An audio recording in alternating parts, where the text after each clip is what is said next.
Morning शैल जी, देखिए जहां तक कि एचडीएफसी बैंक का सवाल है, आशीष ने बखूबी डाला कि निफ्टी का वेटेज बड़ा है और इसमें ब्रोकरेज का टेक काफी इंपॉर्टेंट रहेगा। जेपी मॉर्गन का ओवरवेट कॉल है स्टॉक पे, लक्ष्य है 1800 रुपए।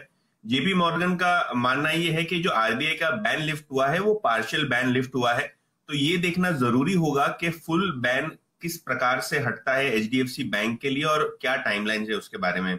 लेकिन उनका मानना यह है कि पार्शियल बैन भी हटा है तो एक पॉजिटिव है, क्योंकि जो क्रेडिट कार्ड मार्केट है उसमें एचडीएफसी का मार्केट शेयर लगभग 2% से गिरा है, और कहीं ना कहीं ये पार्शियल बैन लिफ्ट होने के कारण वो मार्केट शेयर गिरना रुक जाएगा।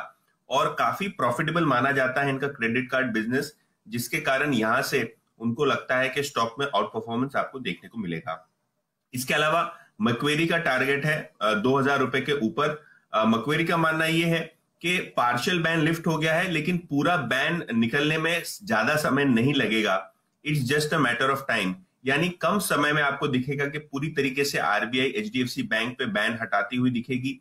इनफैक्ट ये एक मौका है अपने क्रेडिट कार्ड बिजनेस को बहुत जबरदस्त तरीके से प्रमोट करने का, और बैंक की स्ट्रेटेजी में मक्वेरी को लगता है कि एग्रेसिव पोर्टफोलियो एक्सपेंशन आपको क्रेडिट कार्ड का होते हुए दिखेगा, और आगे चलते हुए आपको दिखेगा कि ये बेस्ट फ्रेंचाइज है आपको फाइनेंशियल सर्विस में।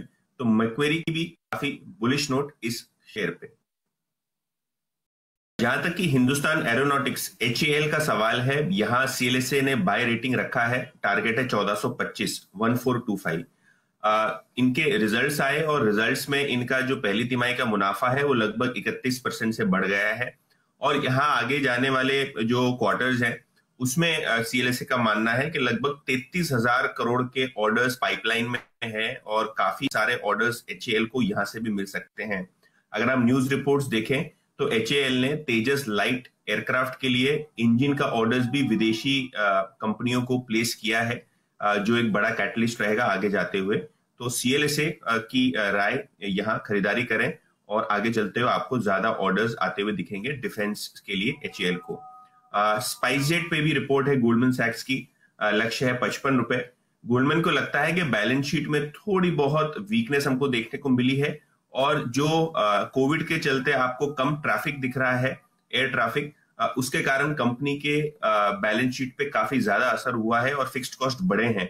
लेकिन कहीं ना कहीं अगर आप देखें सेकेंड हाफ में अगर हमको अनलॉकिंग की प्रक्रिया दिखेगी और ट्रैफिक में पिकअप दिखेगा, तो शायद आपको स्पाइसजेट में भी एक टर्न अराउंड दिखेगा आगे चलते हुए। लेकिन for the time being Goldman सैक्स को लगता है कि बैलेंस शीट काफी वीक है, और आगे चलते हुए अगर ट्रैफिक कम होते रहे तो शायद कंपनी को इसका खामियाजा भुगतना पड़ेगा। चलिए, ये दो